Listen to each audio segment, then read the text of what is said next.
ഇത് Thondayad silent Valley നഴ്സറിയാണ്. നമ്മുടെ ഫാമിന്റെയും star കെയറിന്റെ നടുവിലായി വരും നമ്മുടെ സൈലന്റ് വാലി നഴ്സറി. നമ്മളിത് ചെറുപ്പത്തിൽ കൊണ്ടുവന്നതാണ് ഈ അബിയു.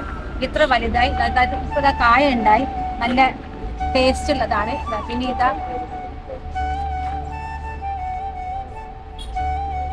അതുപോലെ പല ഫ്രൂട്ട്സുകളും ഇവിടെ ഉണ്ട്. മാവുണ്ട്, പ്ലാവുണ്ട്, സപ്പോർട്ടുണ്ട്, ഐസ്ക്രീം ബീൻസ് ഉണ്ട്.